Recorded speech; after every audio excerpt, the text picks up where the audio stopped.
I discovered the discrepancy on a Tuesday in March while reviewing the quarterly water quality reports, which is not the kind of thing that should catch anyone's attention, and which therefore caught mine entirely. The reports themselves were mundane. pH levels, chlorine residuals, bacterial counts, all within acceptable ranges. But there was a subtle inconsistency in how the data was organized. The morning samples and the afternoon samples weren't just different, which would be normal given the 12-hour gap in collection times. They were different in a way that suggested they were measuring different sources, and I couldn't find any documentation explaining why the treatment facility would be splitting its monitoring into two distinct data sets. My name is Thomas Ashford, and I've worked as a water quality technician for the city of Meridian for 11 years. The job is methodical and generally quiet, exactly the kind of work that appeals to me. I'm someone who prefers routines, who finds comfort in procedures and documentation, who genuinely enjoys the process of verifying the systems are functioning as they should. Before Meridian, I worked for 4 years at a smaller municipal facility in a rural county. And before that, I was in the military for 6 years as a water sanitation specialist. I've been around water treatment systems my entire adult life. I understand the chemistry, I understand the logistics, and I understand that the regulatory framework that governs how drinking water is managed. I'm not someone who jumps to conclusions or becomes alarmed without cause. But something about the way those reports were structured was wrong in a way I couldn't immediately articulate. The numbers themselves were fine. The system was operating well within all safety parameters. There was nothing in the data that suggested any kind of contamination or equipment failure. What bothered me was the format, the separation, the implication that there were two distinct monitoring streams running parallel to each other, and I had no record of when this separation had begun or why it was being maintained.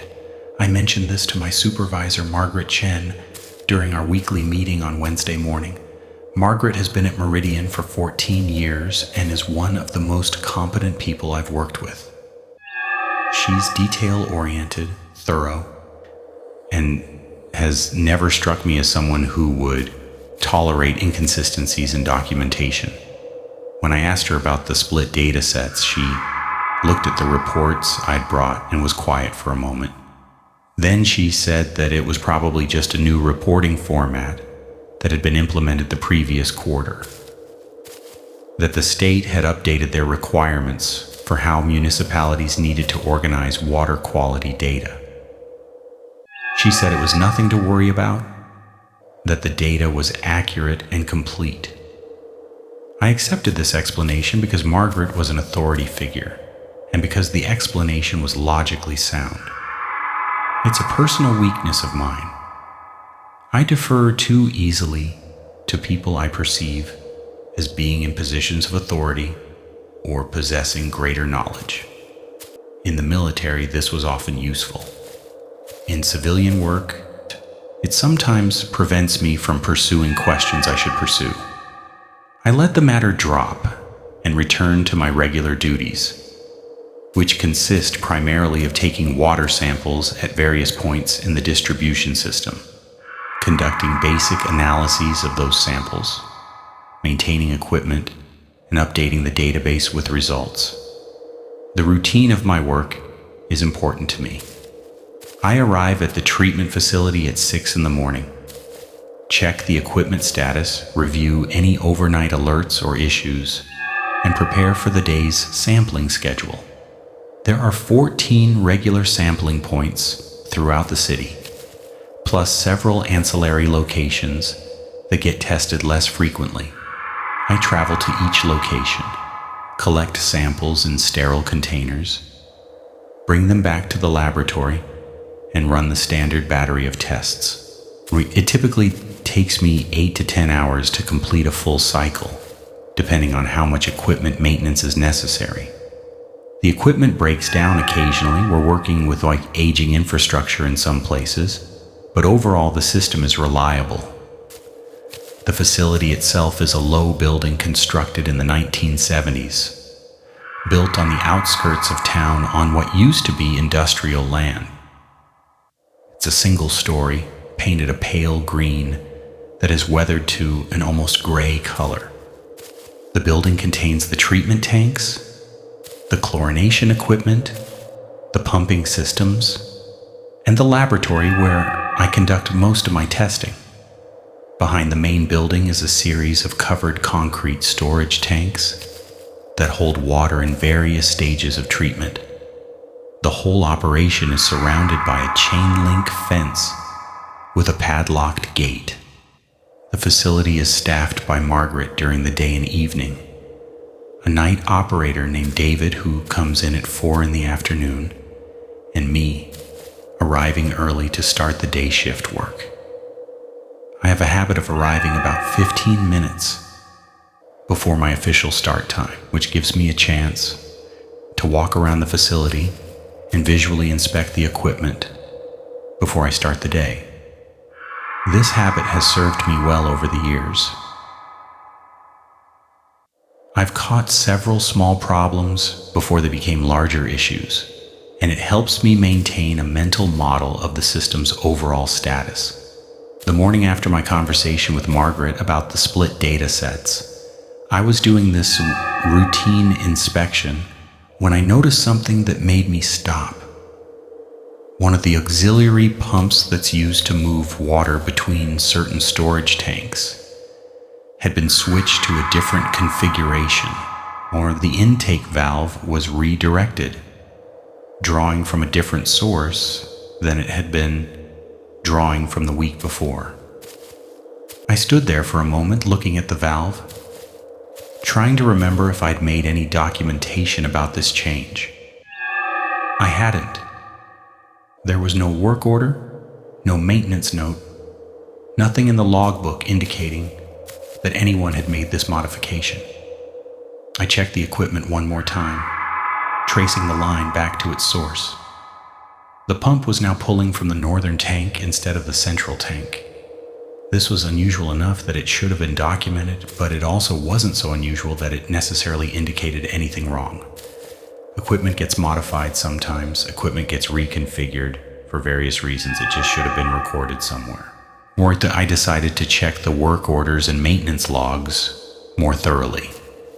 I pulled up the digital records on my laptop looking for any entry from the previous week that might explain the valve modification. There was nothing, no entry at all. I then checked to see if David, the night operator, had logged any work.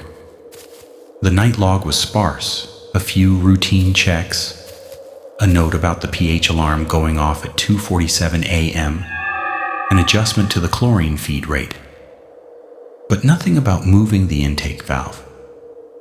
My first thought was that someone else had done the work and simply forgotten to document it. My second thought was that I should ask Margaret about it. My third thought, which came more slowly, was that I should probably figure out why the valve had been moved before I asked anyone about it. If someone had deliberately redirected the intake without documenting it, asking about it directly might put them in a position where they felt obligated to explain, or worse, where they felt that I was questioning their authority to make decisions about the equipment. Instead, I spent the day doing my regular sampling work, but my attention was divided. Part of my mind was occupied with the question of the valve, with trying to understand what would cause someone to make that modification. Moving the intake from the central tank to the northern tank would change which sources of water were being pulled into the treatment stream. The central tank receives water from multiple sources within the city, while the northern tank is fed primarily by the main intake line from the river treatment system. In theory, both sources should be identically safe and treated. In practice, there could be differences in how quickly the water moved through treatment, differences in chlorine residuals, differences in mineral content. When I returned to the facility late in the afternoon to drop off samples and prepare the equipment for the next day, I looked at the valve again. It was still in the redirected position. I stood there for a while, looking at it, and then I made a decision that probably wasn't wise. I redirected the valve back to its original position, drawing from the central tank instead of the northern tank. I didn't document this change. I didn't leave a note explaining what I'd done. I simply moved it back and then left the facility for the day. This was a mistake, though I wouldn't understand exactly how much of a mistake it was until later. The action itself, moving the valve back, was probably harmless. The system was functioning normally. The water being pulled from either source was safe. But the act of deliberately undoing someone else's work without explanation was a violation of protocol, and more importantly, it was an action taken with incomplete information. I was responding to something that bothered me without understanding what was actually happening. The next morning, when I arrived for my routine inspection, the valve had been moved again. It was back in the configuration where it had been drawing from the northern tank. This time I knew it was deliberate. Someone had either noticed that I'd moved it and had moved it back, or they had come in during the night specifically to move it. Either way, the implications were troubling. Someone was maintaining this configuration deliberately, and they weren't documenting it, and they seemed to be doing it in opposition to my attempt to reverse it. I went directly to Margaret's office. She wasn't there yet. It was before 7 in the morning, so I waited for her to arrive.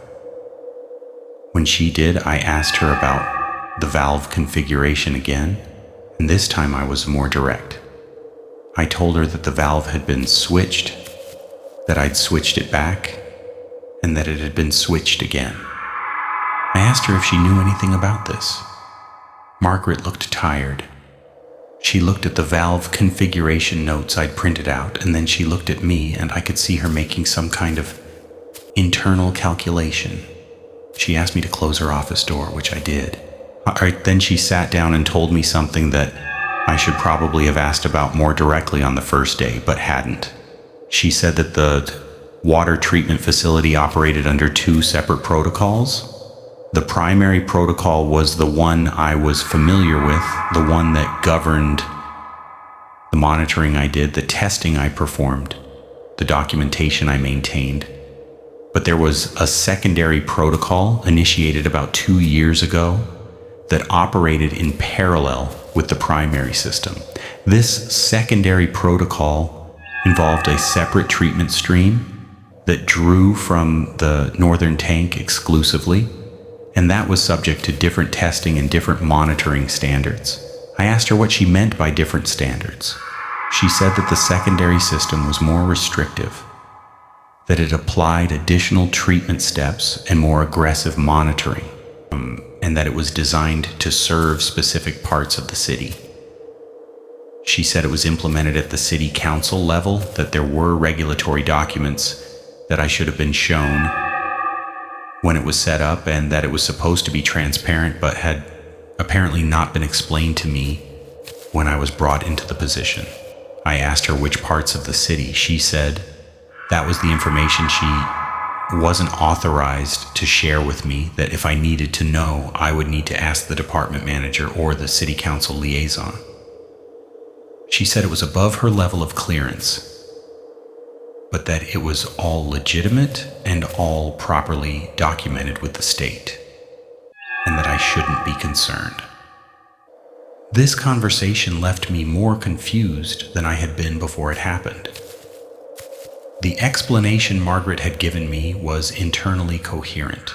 He thought there could absolutely be legitimate reasons for running a secondary treatment system with different protocols. Different areas of the city might have different water demands or different quality requirements.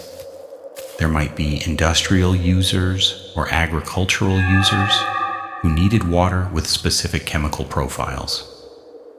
But the secrecy around which areas were served by the secondary system bothered me. The fact that I hadn't been informed about it when I started working at the facility bothered me. The way the documentation was split into two separate data sets bothered me.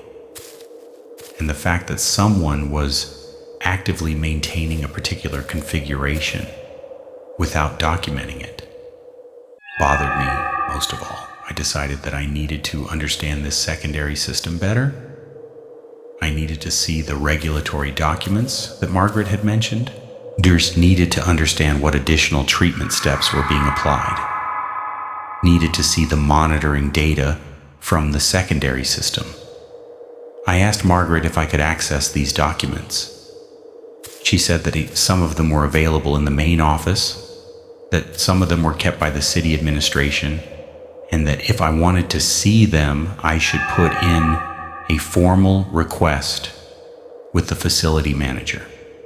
The facility manager at that time was a man named Robert Kessler, who had been in the position for about 6 years.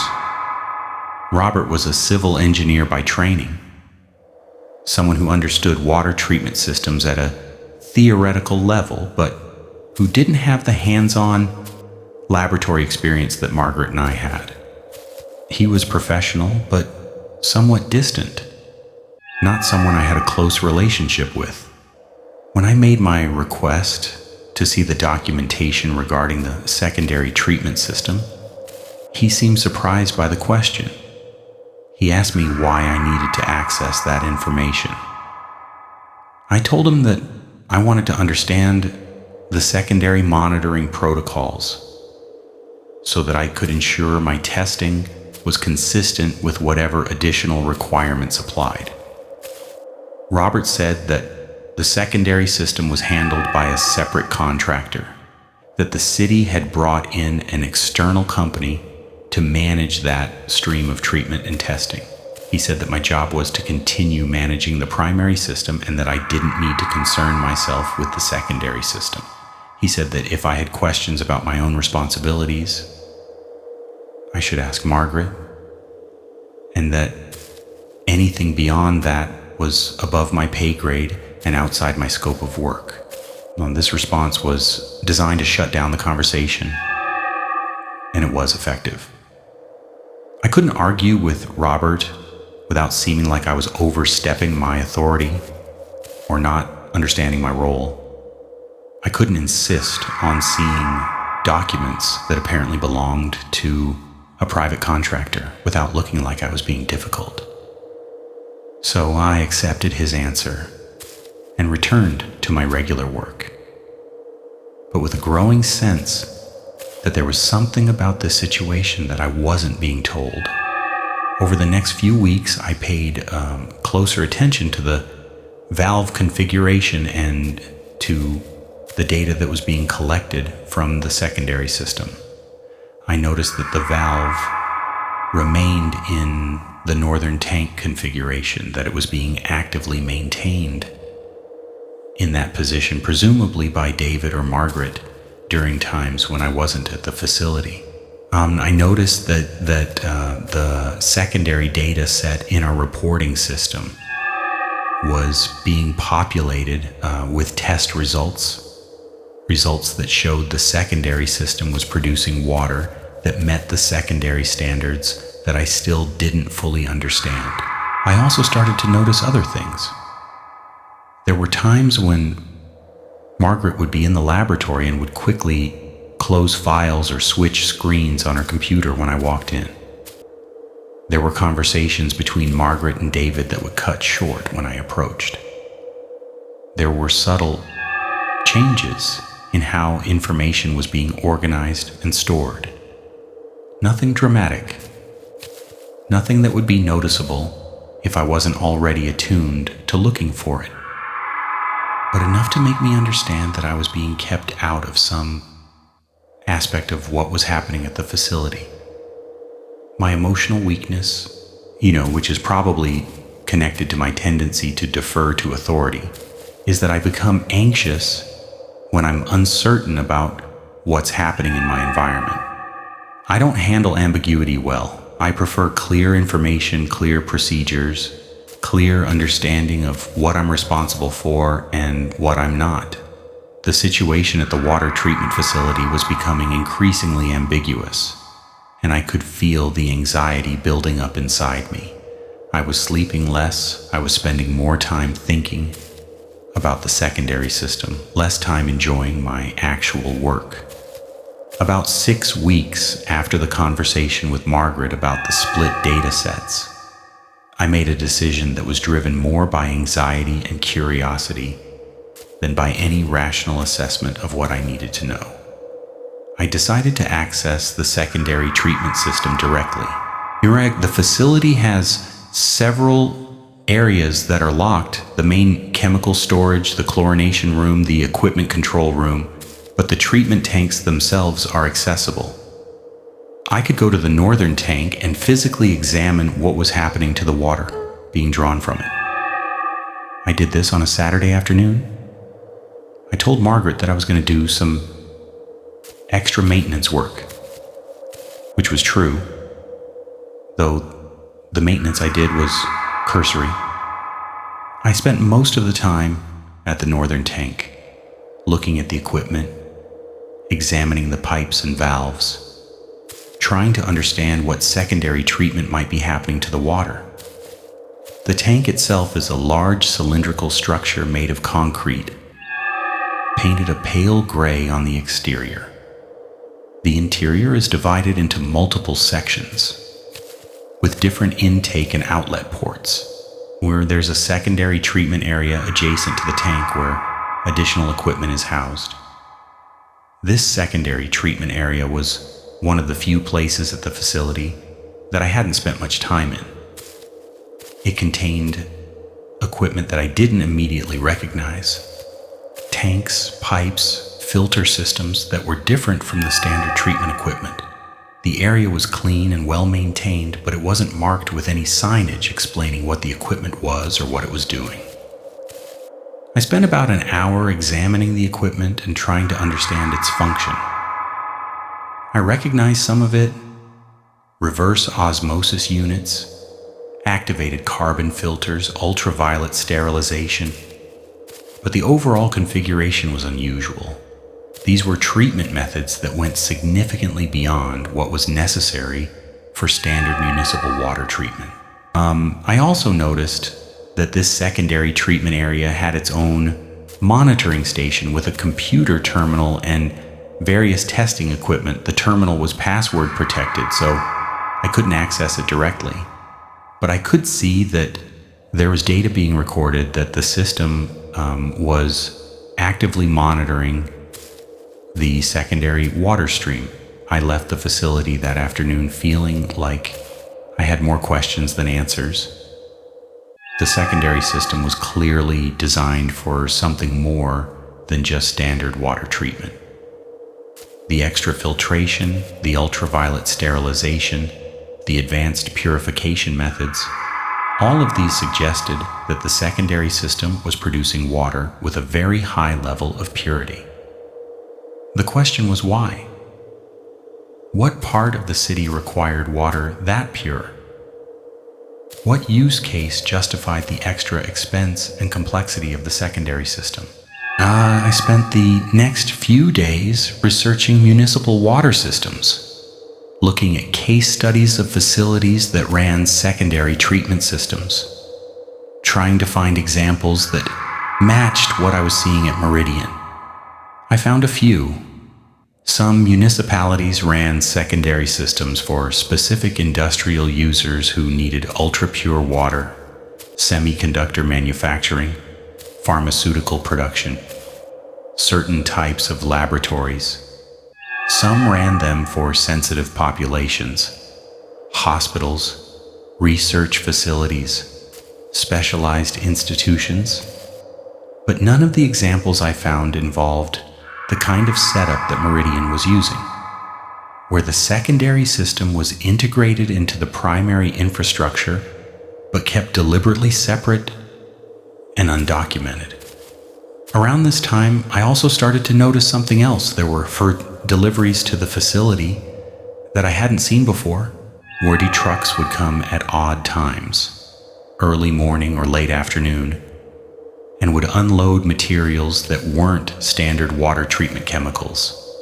The deliveries would happen when I wasn't scheduled to be there, which meant that Margaret or David would receive them, not me. I started to keep track of these deliveries, noting the times and the types of trucks, trying to figure out what was being brought to the facility.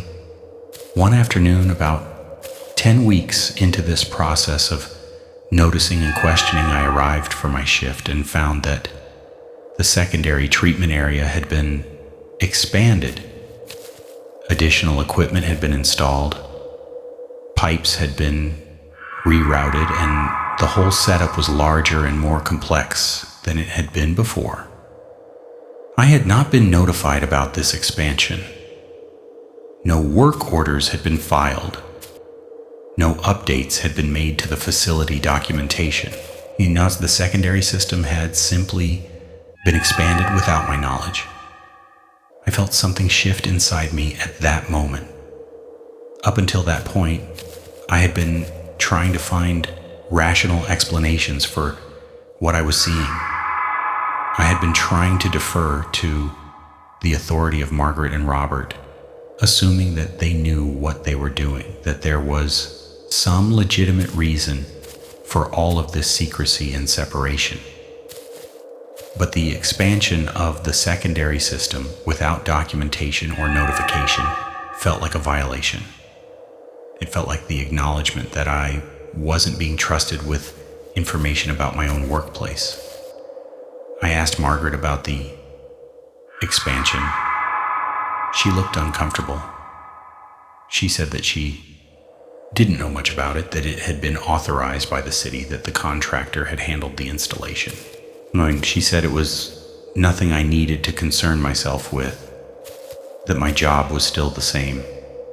I asked her if there had been any changes to the secondary water flow rates or specifications. She said that there had been, but that those details were handled by the contractor, not by our staff. She said that the secondary system was producing water that met the secondary standards, and that was all that mattered. I pressed her further. I asked her what the secondary standards actually were. I asked her who was using the water from the secondary system. I asked her where the outlet from the secondary system was connected. Margaret's discomfort became something more like resignation. She told me that I was asking questions that I shouldn't be asking, that I was beginning to seem like I was becoming a problem, and that I needed to stop asking questions and just do my job. The way she said this, not angry, but resigned and slightly sad, made me understand that whatever was happening at the facility, Margaret had made peace with it a long time ago. She had accepted the separation of the systems, accepted the secrecy, accepted that her role was simply to maintain the facade of the primary system while allowing the secondary system to operate unquestioned. And now she was suggesting that I should do the same. I couldn't accept that, or rather, I could accept it intellectually, understand that it was probably the easiest path forward, but I couldn't accept it emotionally. I was too invested now in understanding what was happening. I was too angry about being kept out of the loop. I was too anxious about, the implications of what I was seeing, and I made the decision to go to the city administration and file a formal complaint. I documented everything I had observed, the split data sets, the valve configurations, the secondary treatment equipment, the unauthorized expansion, the lack of documentation. I compiled it into a detailed report and submitted it to the city's public works director, a woman named Claire Morrison. Claire called me into her office 2 days later. She seemed annoyed to see me, and before I even sat down, she told me that Margaret had called her and said I was having concerns about the secondary water treatment system. Claire said that the secondary system was a legitimate city project, that it had been approved through the proper channels, and that it was not my responsibility to oversee or monitor it. She said that my job was to maintain the primary system and that I needed to stop interfering with decisions that were made above my level. I told her that I wasn't trying to interfere, that I was simply trying to understand what was happening at the facility where I worked. I asked her what the secondary system was for, who was using the water, why it wasn't being documented properly. Claire looked at me for a moment, and then she seemed to make a decision. She stood up and told me that she would give me a tour of where the secondary water was being distributed. We left her office, and she drove me to a facility on the east side of the city. It was a nondescript building, surrounded by a high fence with security cameras mounted at various points. It looked like the kind of facility that might be a small research center, or possibly a specialized medical facility. And the building itself was modern, built probably within the last few years, and clearly expensive. We pulled up to the gate and someone buzzed us through. Inside the building was pristine. Everything was clean, organized, controlled. The hallways were quiet. There were no windows, no visible exits except the one we had come through. Claire walked me to one of the interior rooms and showed me where the water came in. A separate intake line that came directly from the secondary system at the treatment facility. The water was being used here, she said. It was being used for purposes that required extremely pure water. She didn't explain what those purposes were. She didn't show me what the building was actually used for. She simply walked me back out, took me back to my office, and told me that now that I understood that the secondary system was serving a legitimate purpose, I could stop asking questions about it. But I had understood something from that brief glimpse into the facility. The building was not something that the city had published information about. It wasn't listed in any directory of city facilities that I could find. The people I saw there, and I only saw a few, just glimpses through open doorways, were wearing uniforms that didn't match any city employees I recognized. And the setup, the security, the isolation of the facility, all of it suggested that whatever was happening there was not something that the general public was supposed to know about. I spent the following weeks in a state of internal conflict that was more intense than anything I had experienced before. I wanted to do the right thing, to report what I had discovered to someone who could actually investigate it. But I didn't know who that someone would be. The local police probably wouldn't care about questions about a water treatment system. The state regulatory agencies would probably just contact the city administration, who would give them the same explanation they had given to me. The federal authorities, the EPA or the FBI or whoever might be responsible for investigating something like this, seemed too far away and too unresponsive to a problem that I wasn't even sure how to articulate. I was also afraid. Claire's visit to the secondary facility had been meant to reassure me, to make me understand that the system was legitimate and that I should stop questioning it. But it had had the opposite effect. It had made me more concerned, more uncertain about what I was supposed to do with this information.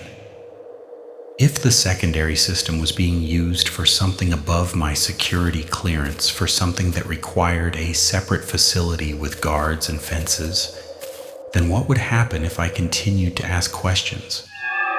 What would happen if I tried to report this to outside authorities? I continued to go to work.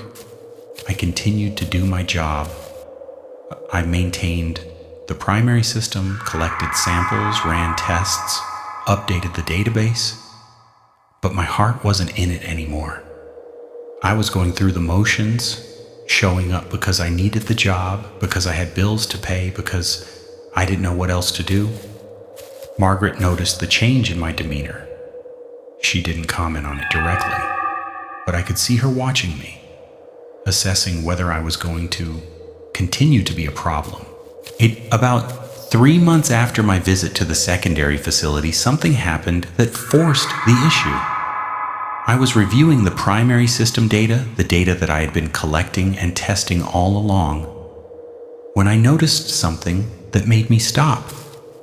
The data that I had collected, the tests that I had run, the results that I had input into the database, all of that data had been modified.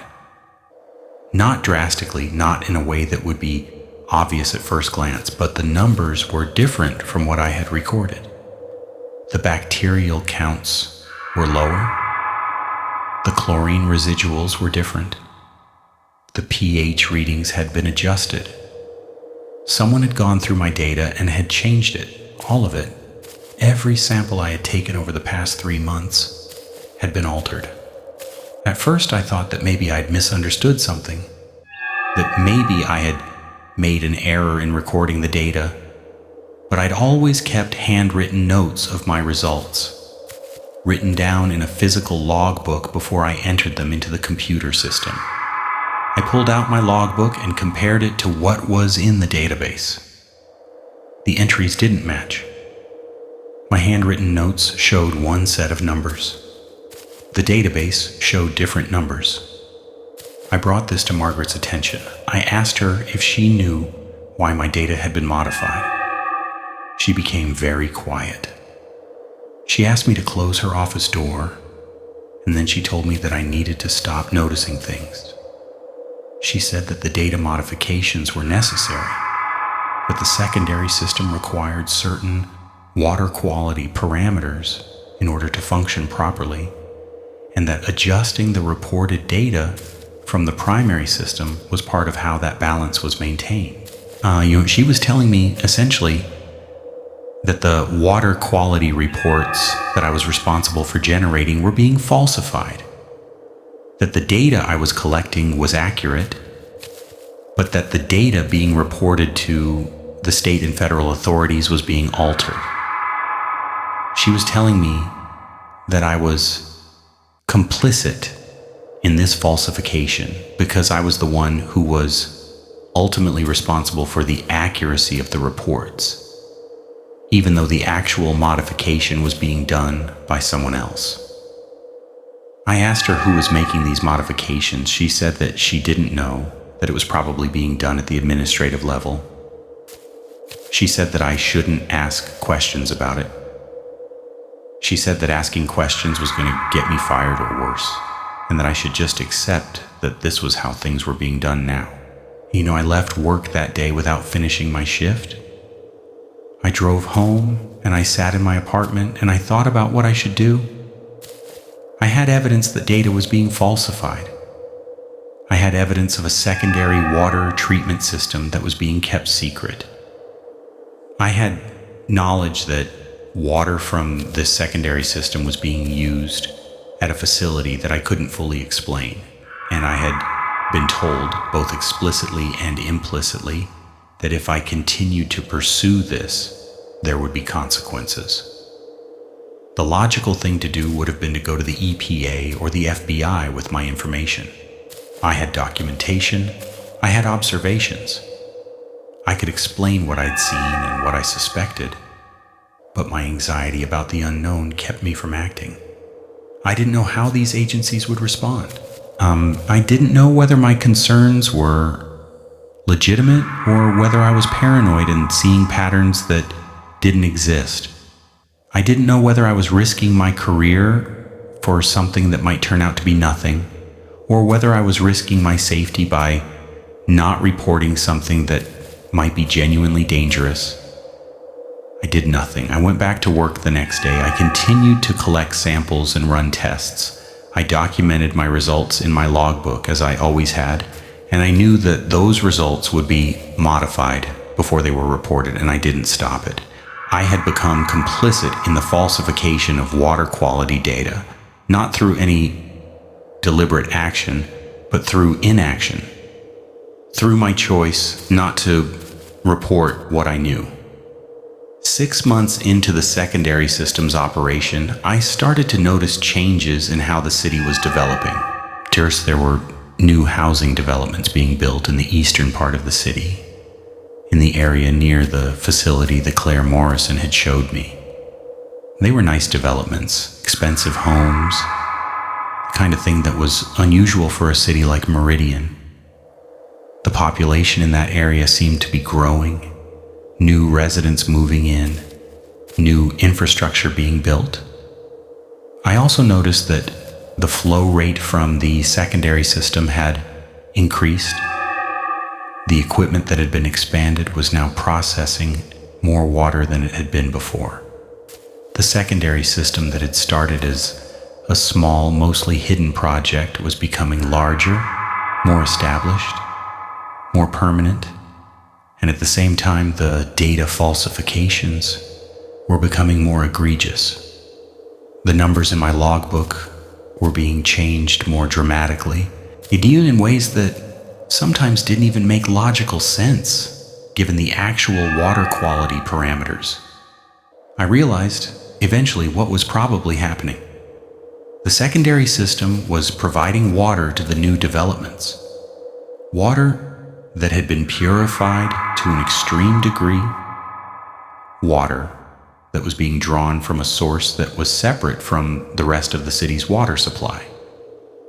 The people who were moving to these new developments were drinking water from the secondary system, water that had been treated and monitored with different standards than the water the rest of the city was receiving. And the falsification of the primary data was being done to hide the fact that the city was running 2 separate water systems, serving 2 different populations with 2 different water qualities. But why? Why would a city do this?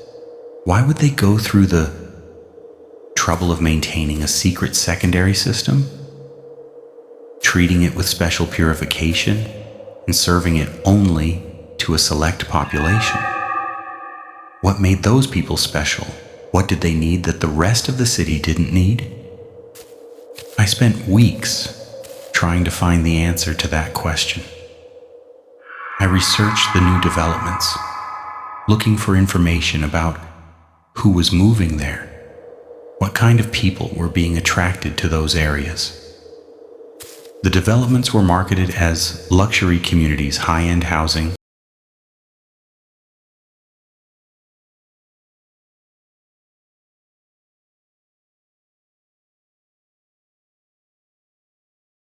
People who were a step above the typical working-class residents of Meridian.